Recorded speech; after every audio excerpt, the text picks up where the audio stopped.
Okay.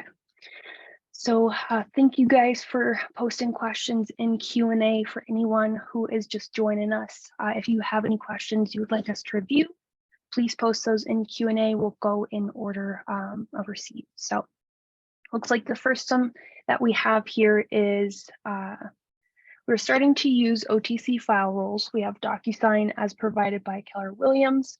What is the easiest way to get a file into both DocuSign and OTC? Currently, I email the document to DocuSign. Should I be emailing it to the property address in OTC also? Or if you have the DocuSign integration set up with OTC, can you access documents from DocuSign directly? Great question there, Craig. It's actually kind of a two-parter. And so going over the first thing with file roles, that is a great place to start with your system. You're going to be able to automate some of your document management with those file roles. So I'm going to pull up this test property here. Take a look at your documents tab. So my first question would be, are these documents fully executed as you're sending them into DocuSign, or are you using DocuSign to get those signatures? If they are fully executed and you're just trying to get the documents to both systems at the same time, we do have a property email address that is specific to the property that you're on. And when you use this property email address, when you send an email, if there's any attachments on that email, it will come into the property and add those attachments to your documents tab to the top, so that way you can either approve or reject it. And so that is a great tool for getting the documents from your emails into your property records. That way you can easily assign your placeholder and approve that to be uploaded. So that may be beneficial for what you're trying to do there. We do have a DocuSign integration. With that DocuSign integration, it's going to be more so, how do I get my documents that I need to get signatures on from open to close into a DocuSign envelope? So if that's the case, on our property record here, we have our documents tab, and as we start to upload those documents to our placeholders, you'll see this attachment icon. When I select this checkbox, so that way I can get this menu of options here, I'm going to have DocuSign available if I have that integration connected to my account. I'll show you how to get that integration connected here in a second. But as I select DocuSign, it's going to allow me to go through, and I was playing with this before we hopped on, but it's going to ask me which DocuSign profile I want to connect to. And then from there, I can create an envelope in DocuSign, so that way I can go through, say who this envelope is going to be sent to, our signers, and then from there I can get that transferred over into DocuSign, so that way I can apply a DocuSign template is probably what I would do if I can for the signature placement on the document.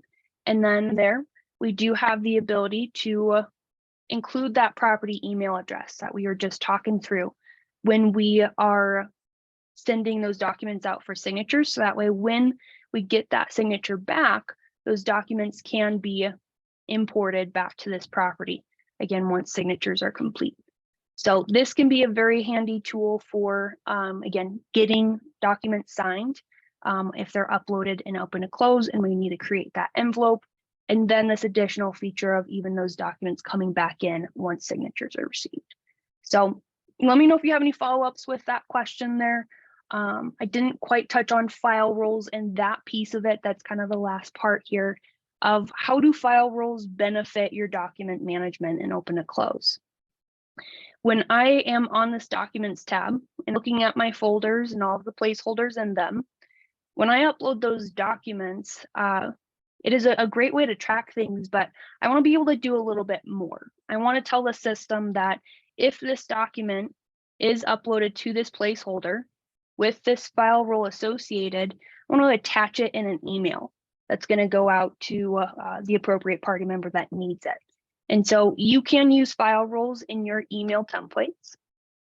I don't know if I have one off the top of my head, but let me actually pop over there real quick.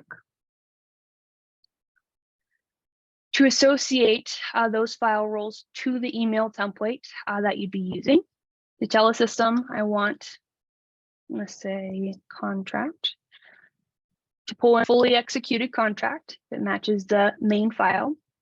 And that will say if the document exists and this file role exists for that document, pull it into this email when it is sent out. So this will automate, again, those documents being attached to your emails. And then from there, I can also use file roles in the condition logic. So as you start to use smart blocks, project triggers, task conditions, even some of your intake forms, you have the ability to, let's say, HOA, to use those conditions and say, if this file role exists, I don't know if I have HOA addendum. So in this case, HOA addendum exists in the property. Then I want this smart block to populate. So you can tell the system, okay, this document has been uploaded to my record, the file role exists. So I want to be able to use that to control some of my conditional logic of what I should be doing or what verbiage I need to pull into my emails. So there's a lot of possibilities with files and being able to, again, automate your document management in open to close. Hannah, Matthew, anything I missed there on that question though? Steps.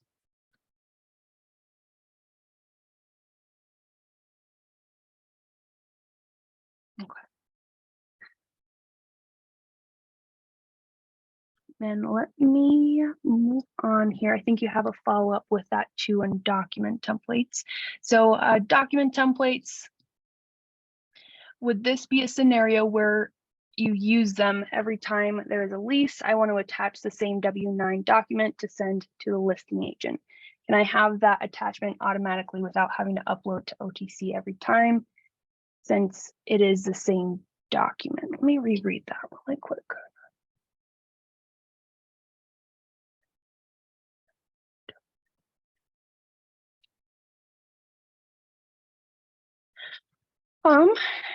Yeah, potentially. I may use actually a different scenario of my document templates there. With document templates, and look at building those out in the back end. What I'm creating is my folder and placeholder organization. Let's call it this one. So in this document template, I have my folders here for the different main documents that I would be using. And then from there, I have my individual placeholders. I normally don't have the, in this case, W-9 associated to the document template itself, because that is really just a placeholder for you to upload documents to. So I'd be curious a little bit more of your use case on this. I do want to highlight a feature we do have in the system for file storage. I've used this for some types of documents like lead-based paint disclosure, or not disclosure, the pamphlet that comes with the disclosure. I do have like an electronic version of that. And so what I do here is I can upload that pamphlet into my file storage. And this, if you have not seen this already, is going to be under your hammer icon under templates. We have file storage towards the bottom. And this is, again, standard documents that aren't going to change. These are pamphlets, probably not your contractual documents most likely in the system, because those vary based on signatures and the type of transaction. So in this case, I may upload a document here. And once that document is housed in my file storage, let's say I want to have that always associated with this email plate in the system. Maybe this is a well pamphlet. I can open up that template, and instead of attaching documents based off of file roles, I can attach file storage files to that email template. So potentially this may be an option for you on that. Again, I'd be curious a little bit more of your use case there, Craig, but let me know if you have any follow-up questions with that. Let me scroll down our list here. So document templates primarily, yes, primarily for organization. File storage may be the right place. Awesome. Perfect. Well, it looks like those are all the document questions. But again, if you have any follow-ups, definitely let me know. The next question we have is, I would like to hear about how OTC integrates with Follow Up Boss.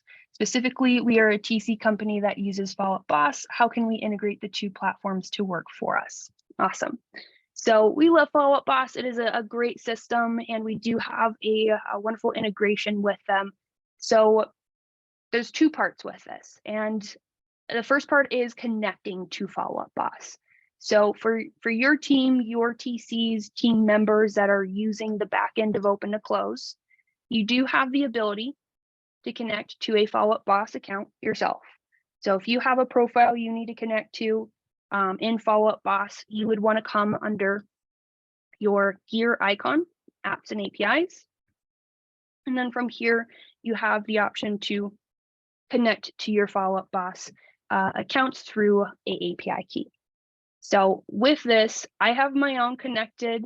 It's not going to show me my full API key, but I can see that connection and disconnect it if needed.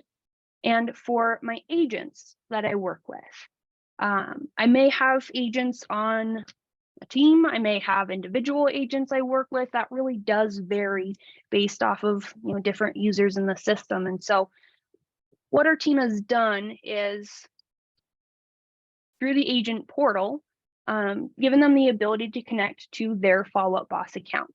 So if any agents that you're working with, Becky, here, have Follow Up Boss and they want to use that integration, what you would want to do is come here to your gear icon, organize on users, and we want to ensure that each one of them has their own agent portal profile.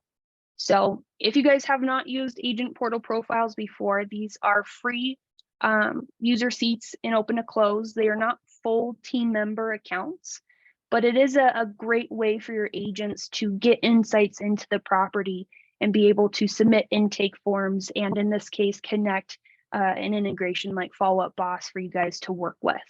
And so with your agent portal setup, if you have not, again, done this already, you're just going to add new user, and you want to ensure that your user type is set to agent portal user.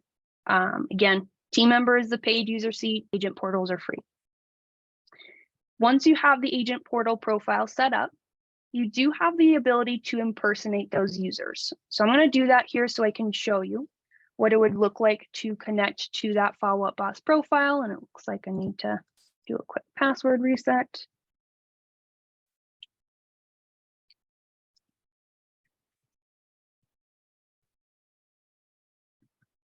Nope, that's it. Apologies.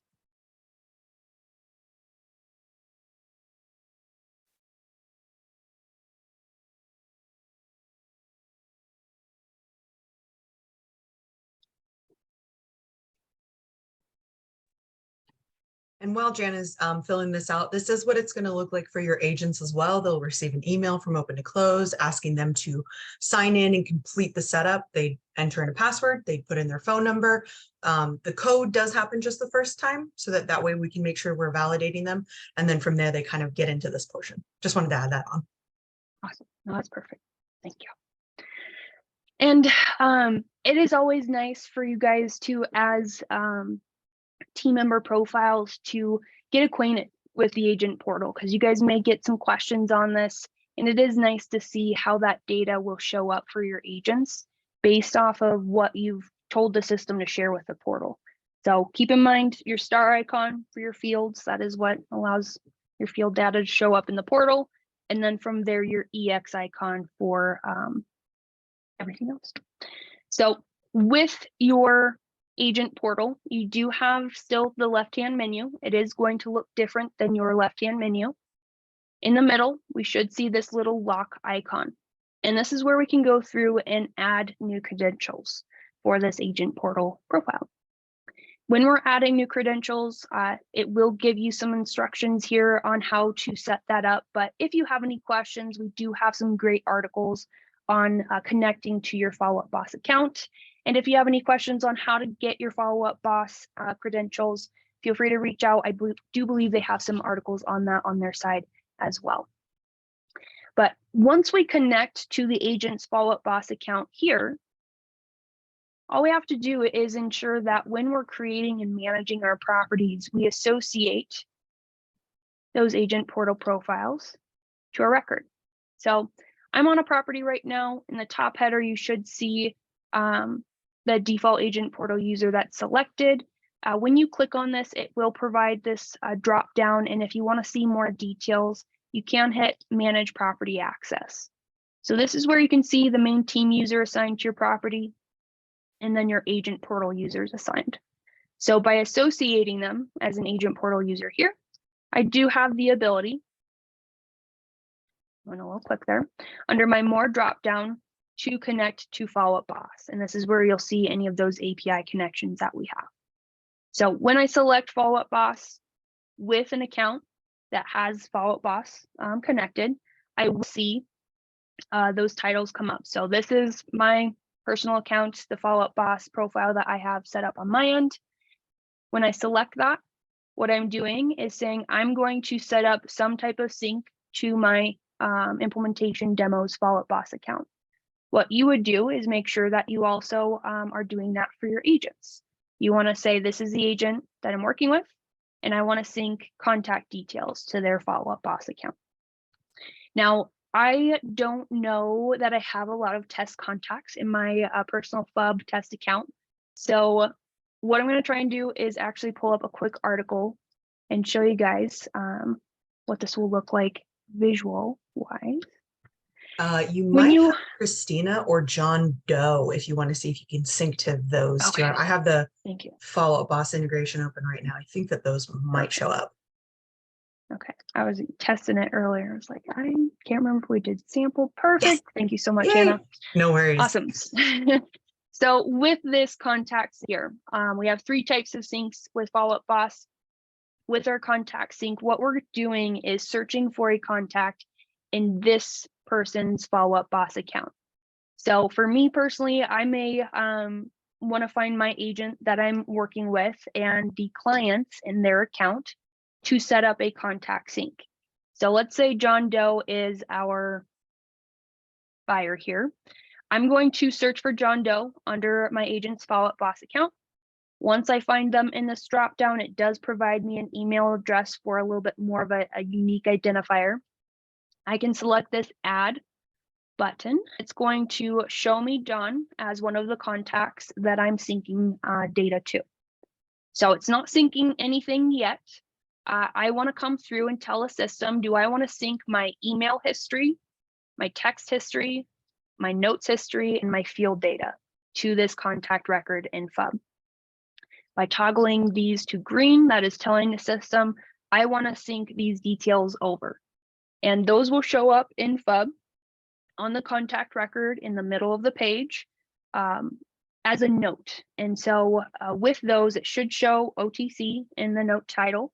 So that way you guys can easily see your OTC notes and your agent notes. And the great part about that is as your agents are using their system, they can get the insights of what you guys are doing in open to close, and you guys can collaborate more and be able to reference information as they are also contacting their clients. From there, I do have this toggle for field data.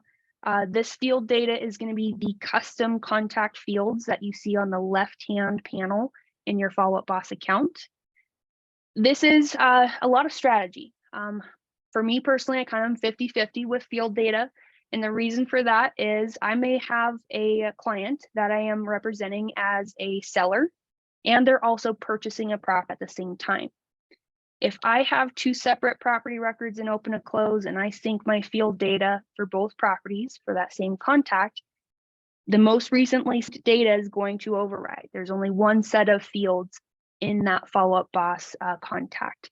So with your field data, if you are going to use this, you will see this sync fields button, and you will be prompted to create an API field map. And we'll touch on this here in a second, but what this is doing is telling the system how to map those fields into your Follow-Up Boss account. Now, if you don't want to sync your field data, we still have a really great tool to still see the property insights, the fields for that property on your account through a contact widget. So with your contact widget, that is going to be the third option here. Same concept. I select the FUB account that I'm going to be connecting to. Then I can search for the contact that I want to sync data to. Once I add that contact, I will be able to come over and set a role. With these roles, it's somewhat similar to client portal roles in the system, where we want to tell Open to Close and Follow Up Boss what data we want to share with this role or this widget. So if you guys go over and click Set Role and you do not see any roles here, you will have the ability to manage roles. You can create a new one. Add a new one here, just call it FUB Agent. And when you add that role, it is very important that you come over and select permissions, because what we need to do is tell the system again what data we want to have show up in this widget in Follow Up Boss. So for your agents, if you want them to be able to see the transactions timeline, the field details for that property, the contact details for that property, your documents, tasks, and notes, you have the ability to select each of those as necessary. From there, with your contacts, you also have the ability to come through and say which contact roles do you want to have show up for your Follow Up Boss account. So if I'm representing the buyers, I may want to only have my buyer selected here and maybe have this be FUB buyer agent role, and then go through and select all of the appropriate party members that we would want to have them see. Now, you can see I wouldn't select everything because that would make your widget pretty long. So do keep in mind you have a lot of flexibility here and control over that. But once we set up these roles and assign it, that is going to, again, create and push this data into a widget on John Doe's contact record in FUB. So that way your user can then go into FUB, select a dropdown, and be able to say, I want to pull up 1235 Tenderfoot Hill and look at all of the details for that property. And then in the same measure, I want to pull up their other listing record, let's say 456 Main Street, and see the details for that property. So really powerful tool. One key step with that is, as well, is you do need to enable a FUB widget to allow that contact widget to sync over. And so in our support center, real quick there, on our homepage, you do have these collections. We have a specific Follow Up Boss collection here, and it has different articles walking you through each step of that setup. So if you have any questions, I would start here. And then if you get stuck at any point, definitely feel free to reach out to us in support. The last thing with this is our deal sync. So contact sync, that's great for the everyday follow-up reference, but we want to make sure that if your agents are using their deal pipelines, we can also sync data to those as well. So with the deal sync, I have, again, the ability to set up an API field map. I do have a test one here that we'll use.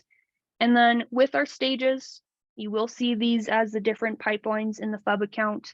I may want to start them off as the pending stage because we're under contract, and then fill out some key details. Now, these key details are separate from your field information on the left-hand side. These are somewhat hard-coded into the system, but once we set this, if we were to change it, either in Follow Up Boss or this screen here, that would push over to system. So if this stage gets pushed, I need to actually reconnect my API. If you ever run into this issue, it's likely due to needing to reconnect your API in the back end. But with that, you would have the ability, again, to sync those details over. Mix that real quick. And from there, keep things in sync. So that is a really powerful tool.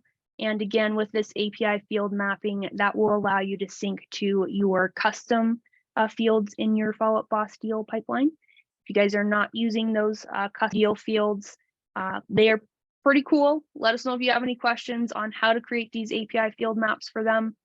It is going to be under this hammer icon, templates, our API field map tab. Anything I missed on that one, Hannah?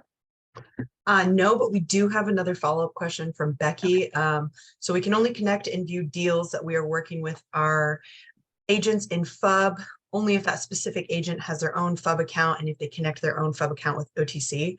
I did go through, and that might be why you had a little bit of an integration issue. My apologies on that.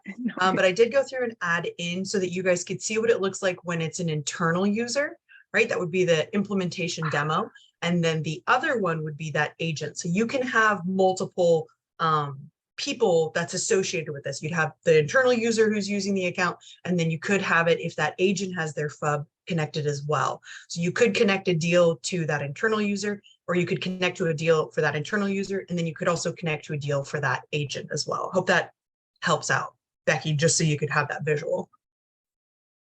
Yeah, thank you, Hannah. No worries. If you guys have any follow-ups on that follow-up boss connection, do let us know. The last thing to touch on here for the contact sync, if you guys want to, again, audit a little bit more, maybe this is a agent that you're syncing data to in FUB consistently, or you have just a lot of past clients and repeat business. You do have the ability to come over to your contacts. I need to create a table. And let me see, I don't think I actually synced John Doe over, but let's say we're going to do Pam, it's a bad example. Well,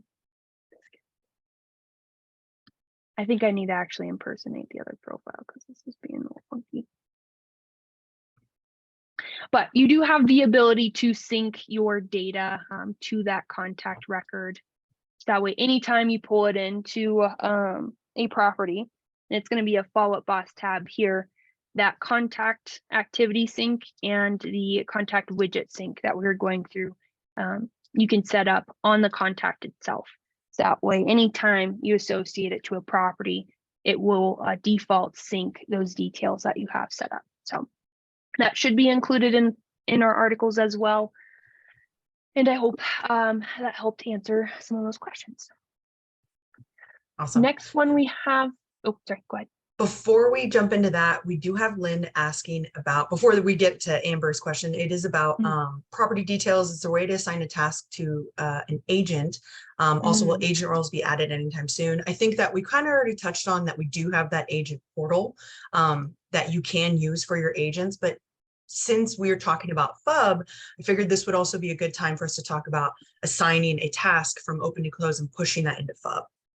If you want to take that away, Jana. Yeah, oh, thank you. That's good. So if you are using FUB with your agents, you do have the ability to come over to this tasks tab here. And by default, your tasks are going to look like this, where it's showing you the key details for that task. But if you hit this arrow icon, either up top in your header or on the individual task itself, it's going to expand more details. And you should see follow-up boss at the bottom of your task here. So what you can do is assign that task to a specific profile, let's say our agent. From there, let's use Stewie. And then we can associate it to a contact even. So let's, I don't know if they have a John here, but. And then with this task, you can, as you see, control the title, the type, and then the date and time that it's due. And then you can also set up a reminder for that task. So with this, it can be a really helpful tool to allow you guys to push a task over to your agents. That way they have that heads up and reminder that they need to do something.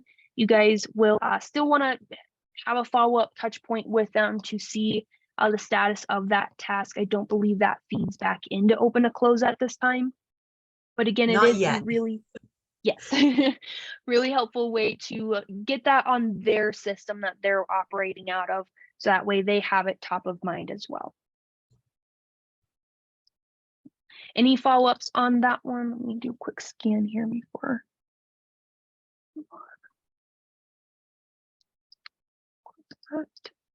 Awesome. Next one is Amber on, looks like intake form. So is there any way to remove the text notification when an agent intake sheet is received? I have a team and some account. When you add a task, not part of the template, just a one-off, the task auto assigns to them and other accounts it doesn't assign to the user. In the agent intake sheet, when you add contacts, why doesn't all details populate like address? We got a couple questions in here. Yeah, let me bring this up. Let me go from the top. So, is there any way to remove the text notification when an agent receives? So, we do have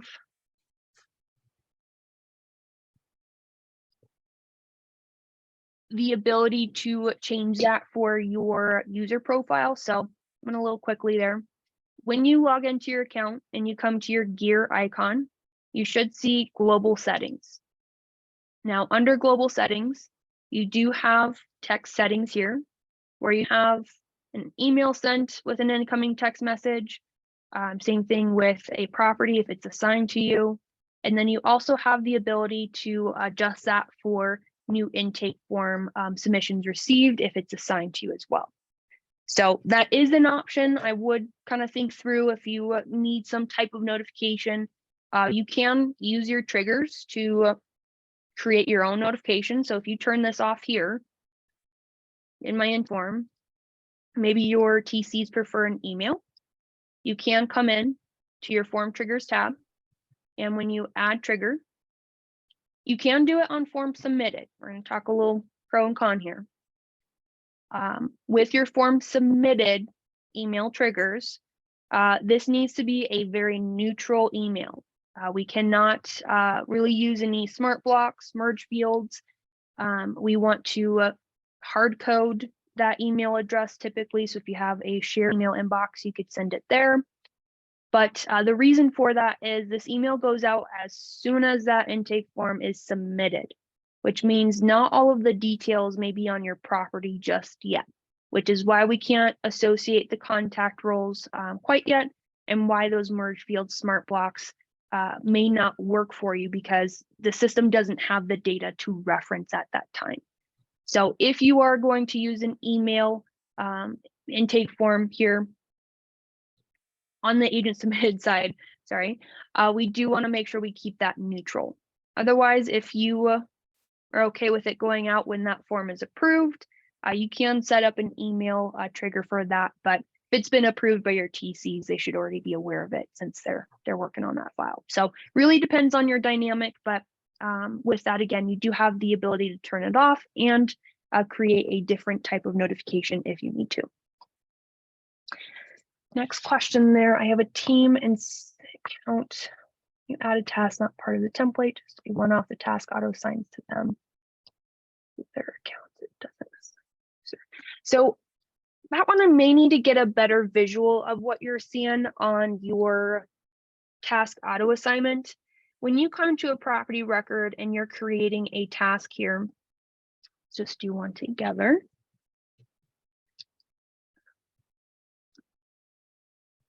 Pin that.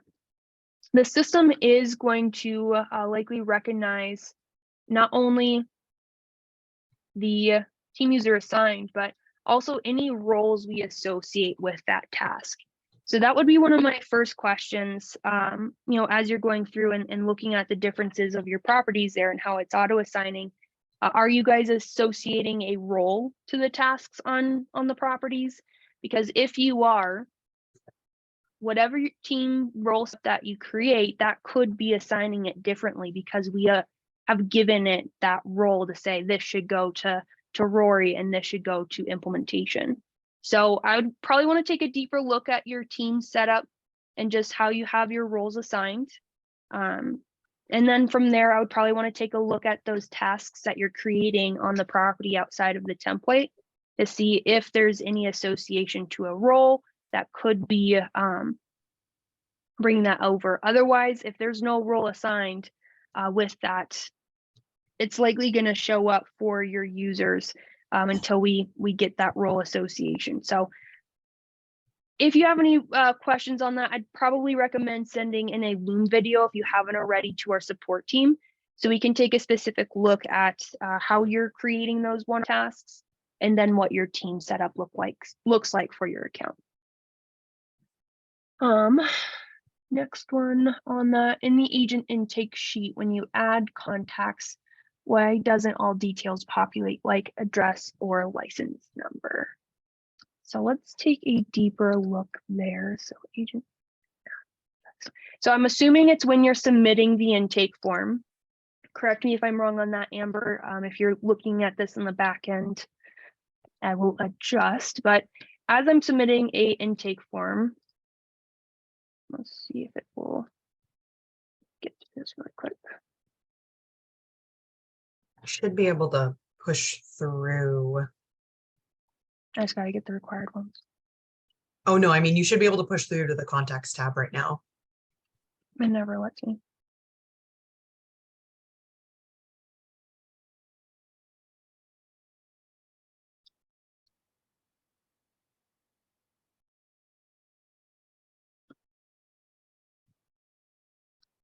Oh, why am I hitting yes?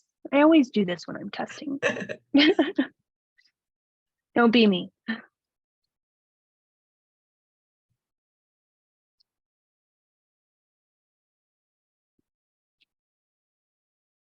No biscuits. That's all right. Pop 3 into all of them. This is the quickest transaction you've ever seen in your life.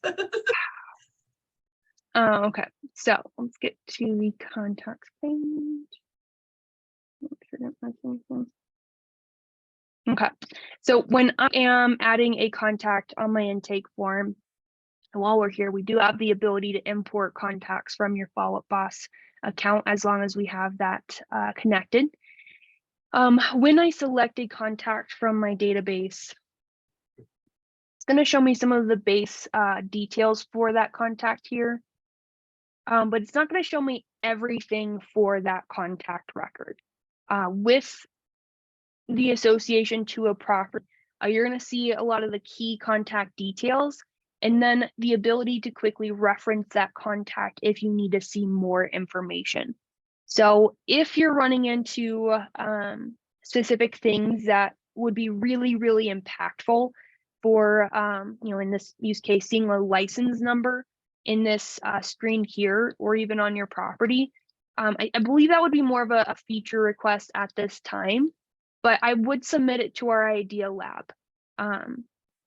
And kind of explain some of your use case a little bit more too, of when you're looking at it on the intake form, do you use that license number as like a unique identifier? What again would be the use case for that, so we can get a deeper understanding of what you're trying to do.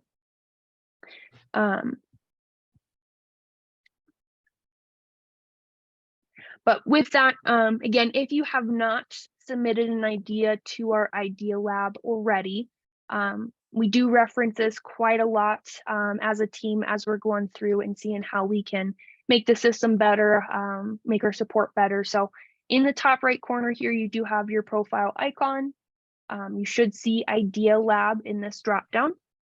And you can come through, search any of our existing ideas, submit a new idea, see your suggested ideas, and then you can do upvotes to the ideas that we have here as well.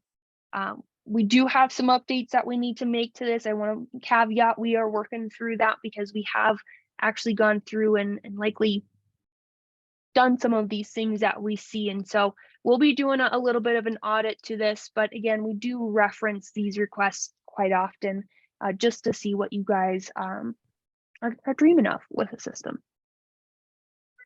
Otherwise, I think we have a follow-up to that. So I apologize, I cleared it. It was if we add a contact in this view, can we adjust what fields would populate? And that's where that idea request would be probably really beneficial. So Jana, if you want to click on the add button for buyer's agent in that intake form, and then we want to say add new. If we're wanting to add more fields into here, or update fields into here, this would be where, and it would be super helpful if you would like to, feel free to add that into the Idea Lab. I'm not sure if we can add screenshots into the Idea Lab, but if you can record a quick Loom video saying, it'd be great if, when I said it's this, it's here. Something like that would be really beneficial for us and kind of explain your use case for it. Yeah. Awesome. And one thing I would point out as well, when you are approving your intake form, I don't necessarily have a great example quite now, but when you're approving your intake form, it's going to have you verify the contact details for any contacts that were uploaded through the intake form itself. And that can be a powerful tool just as an admin, a TC, just operations minded, making sure that we do a full audit of any contacts that come into my database. Because, when you're moving quickly or as you're going through and transposing information from one place to another, like I've run into typos myself. And so just having that second set of eyes on information as it comes into your system can be really handy. And so what you will see here when you're approving that intake form is a system saying, come verify the contacts that were added in. And if you are, let's say, missing an email, the system will flag you because we have to have an email on a contact for your processes. So with that, if you have any, again, suggestions on this side of things as well, definitely let us know too. But that's oftentimes what I would do myself as a TC, is use that as an opportunity to make sure I gather as much information as I can on this person to make sure my database is as robust as it can be, and I'm keeping it as organized as it can be. So tags, lead source, all of those really, really great details. Next question we have here is, what are best practices for documents or file roles when you work with different brokerages that require different documents? Would you do a doc template for each brokerage? Great question. So what I would want to take a deeper look at is, are you working in different states? Because we have seen this in accounts where you are servicing multiple different states, let's say 2 states, and different contracts in those states. I do see some significant differences with the types of documents I may track in Colorado than what Hannah would track in California. And so if that's part of your use case where it is, you are dealing with very different documentation, you likely are going to want to have state-specific document templates that you can use. However, if it's the same state and just different brokerages, you may be dealing with the same contracts, same disclosures. It's just your brokerage disclosure, your brokerage documents that they require may vary. So right now, what I'm going to show you is somewhat what we did with our pre-built account. And so if you have not gone into your document templates just yet, that is going to be under your hammer icon, templates. As we get into document templates here, we should see, for any new accounts that have been created after December 11th, 2022, they should start with the pre-built account. So you may see a very similar screen where we've broken up these document templates to our appraisal documents, well documents, septic, finance, referral, inspection, release and cancellation, HOA, our main purchase contracts, counters, disclosures, and then our brokerage documents.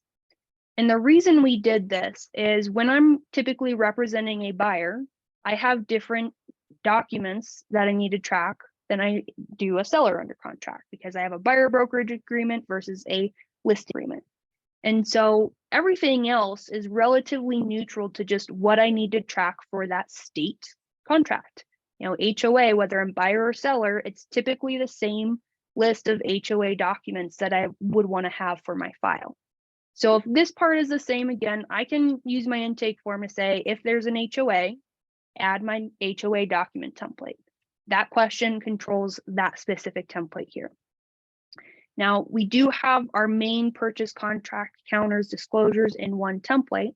This also includes our title and escrow, but we've separated the buyer brokerage out so that way we can get that control, and our contract client type question is what adds in the specific document template based on the side that we're representing. So you could do something similar where you create different brokerage document templates for the different requirements that you have for the different brokerages, if it is specific to just that set of documents.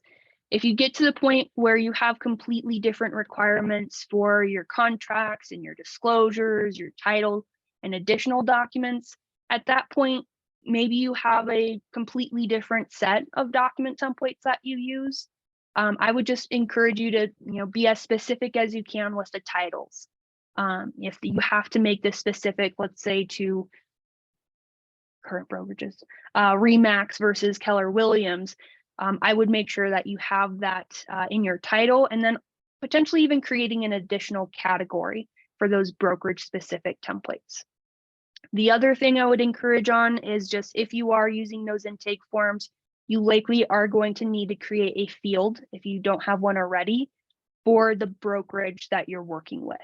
So that way, as you fill out that intake form or as you're approving the intake form, you can use your condition logic in the back end to say, pull in this document template if it is this brokerage that we're working with. So this is where you can see our current logic for task templates and document templates in our pre-built. Again, if this is equal to yes, add those templates to my property. So let me make sure I covered all of your questions on that one. Okay, so if you have any follow-ups with that, feel free to reach out to us and support as well. I haven't quite shown this on this call quite yet, but everyone should have in the lower right-hand corner of their screen here, this little chat icon. And this is where you can do a quick lookup of any help articles that you have, but also start a conversation with our team. And as you get into these questions, if you're trying to do something specific strategy-wise, or just want to kind of get some feedback on what you're trying to do, feel free to record a Loom video going over what is the differences with your brokerage documents and what do you currently have set up in your account.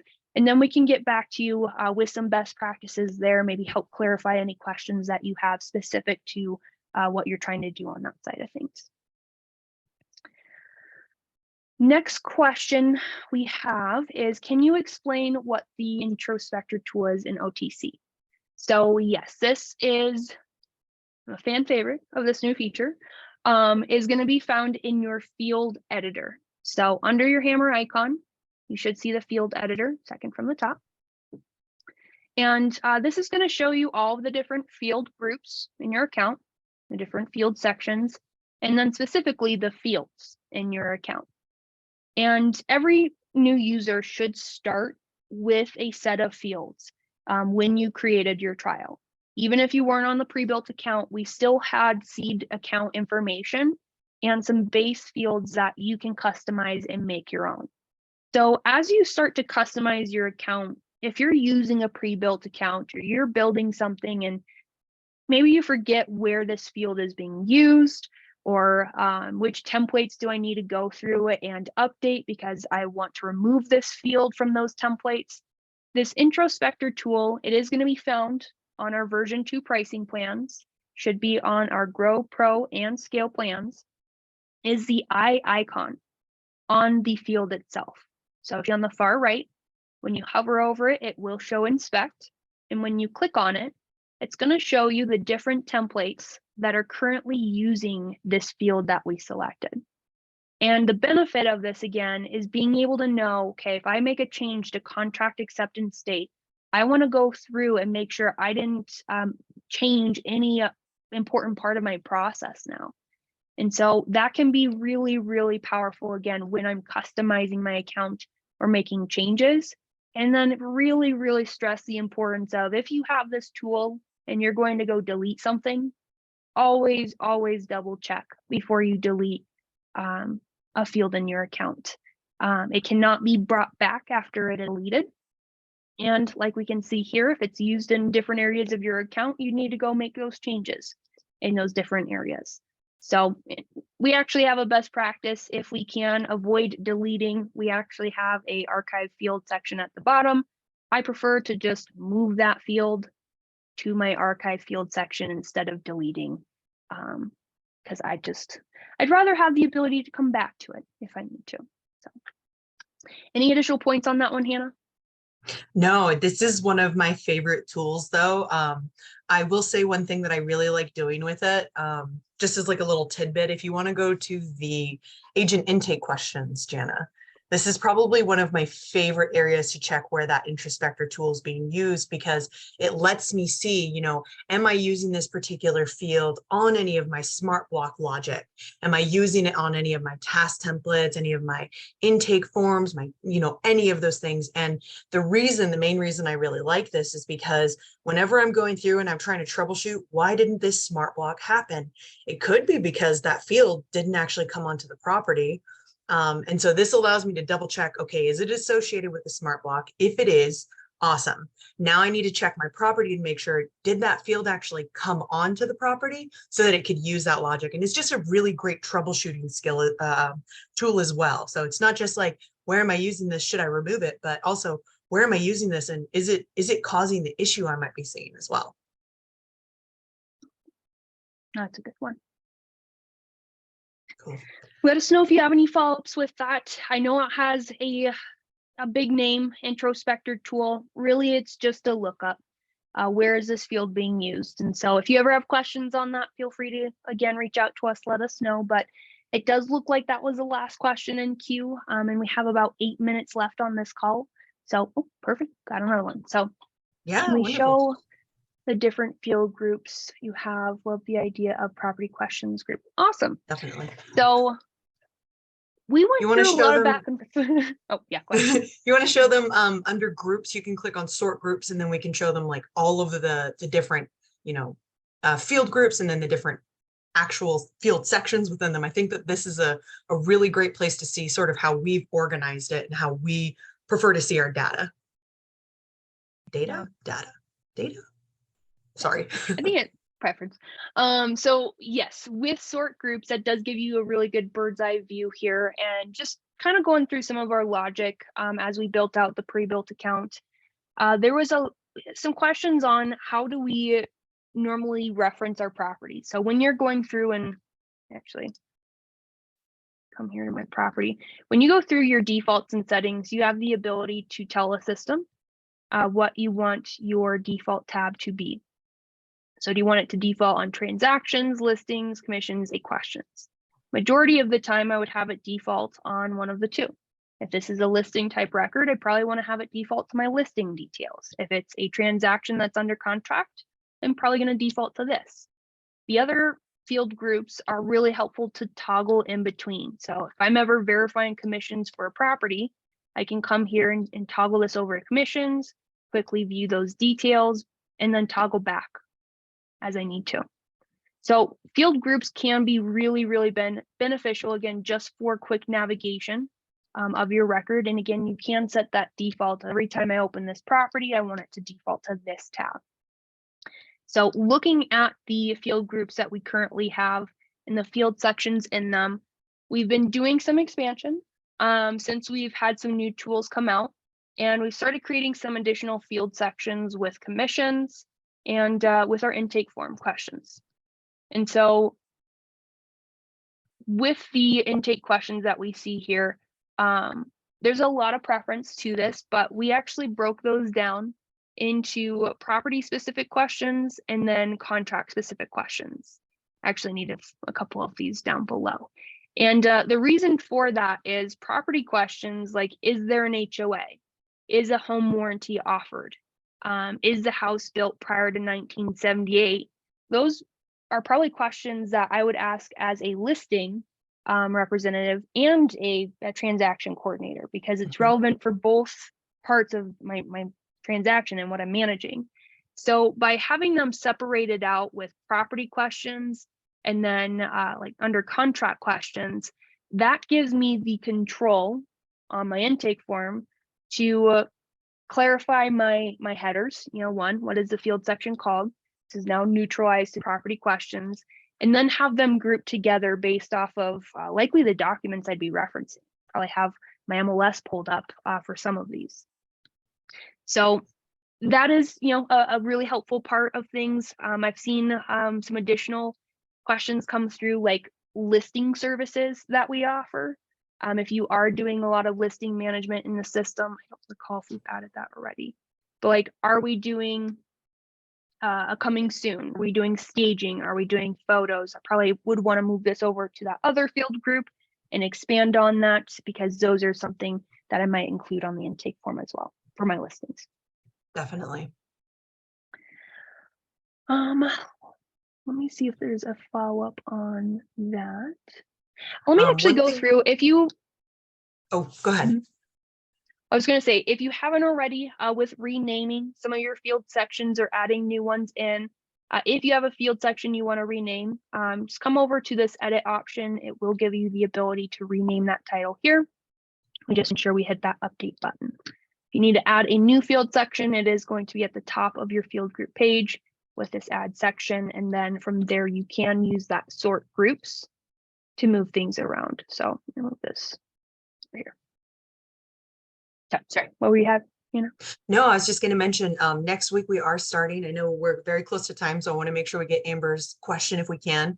But next week we are starting group onboarding class. And the first class that we're going to start with in the morning is going to be on fields. So Craig, if you're interested in that, feel free to reach out to support. Again, you can use that little intercom button at the bottom to reach out to us in chat and just say, hey, I'm interested. How do I get with that? And you can join that, and we'll probably be going, we'll definitely be going into fields and talking a lot more about this deeper strategy, focusing on that call as well.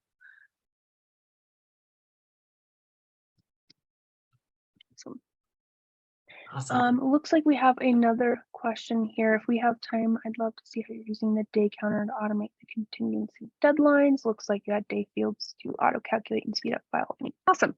Yes. So we do have in our fields here, there's a lot of best practices and strategies. So you may see something different. There's, again, a lot of different strategies, but in our account currently, we have our critical deadlines in one field section grouped together. And then we have a days field and then a date field for those deadlines. So what we've done is for every critical deadline, added in both the days and date field. The days field does need to be a number field type. That is really key for your date templates, which is how we can automate some of those calculations. So days field needs to be a number template or number field type. And then your date field needs to be a date field type. So on your intake form, if you have a contract that is all days based, you have a type in 3, 5, 10 on the contract itself.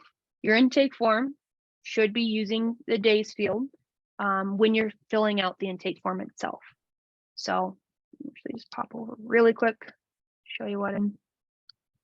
So earnest money, that is something I do every single time I have the days field selected on the intake form as I'm submitting it.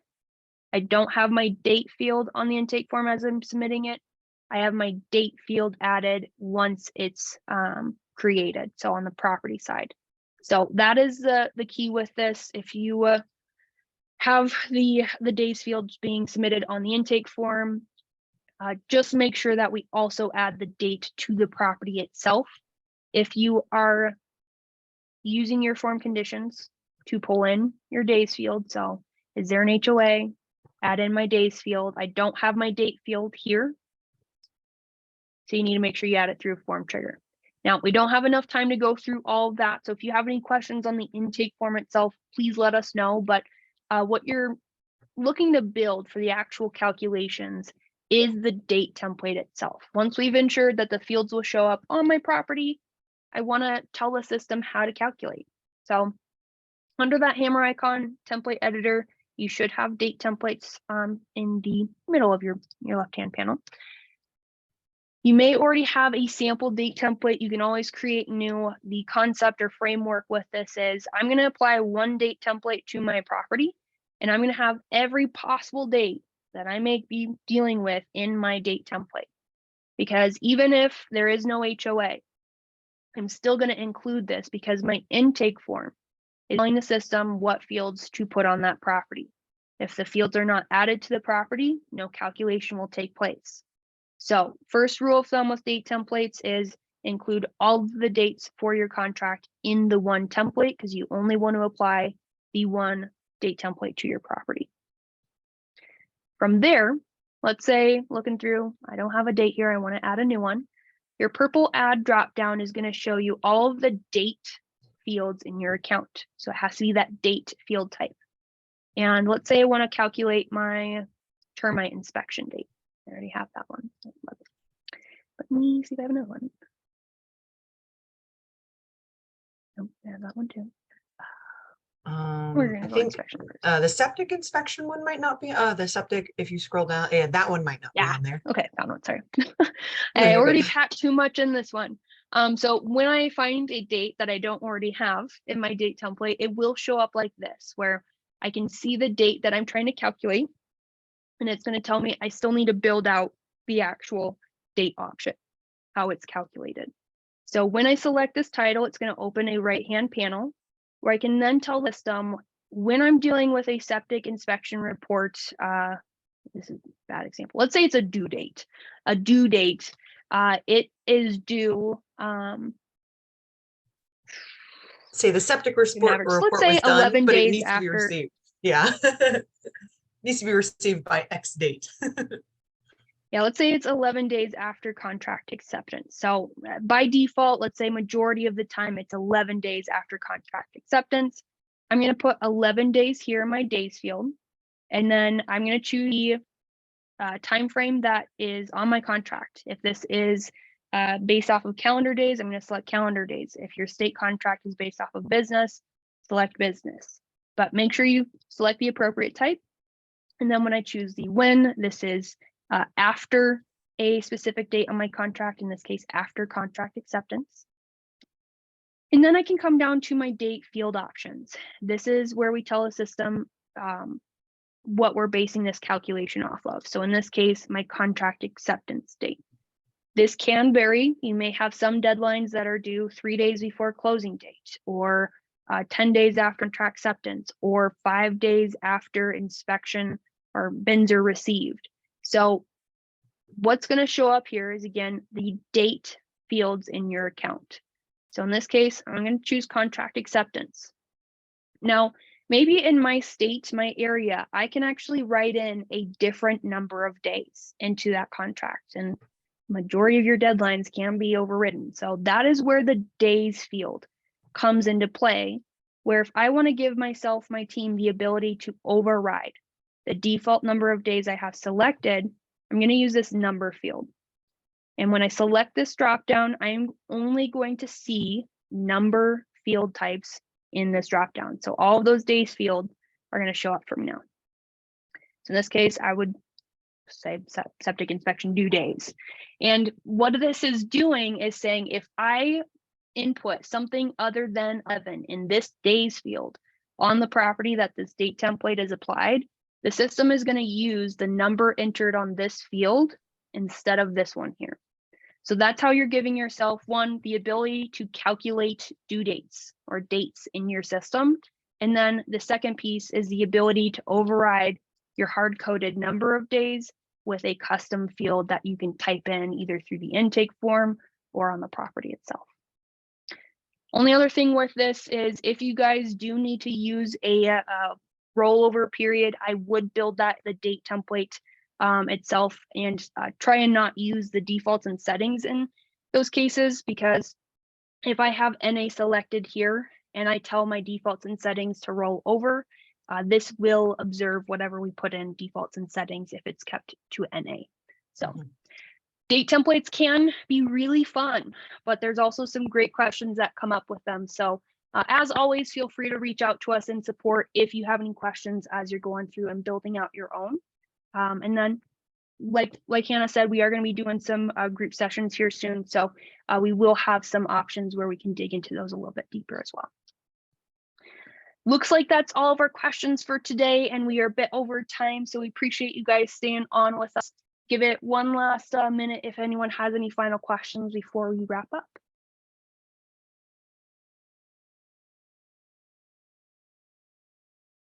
Awesome.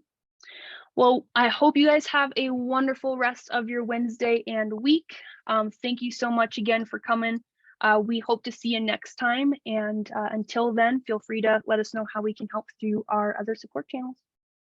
Happy Wednesday. Happy Wednesday.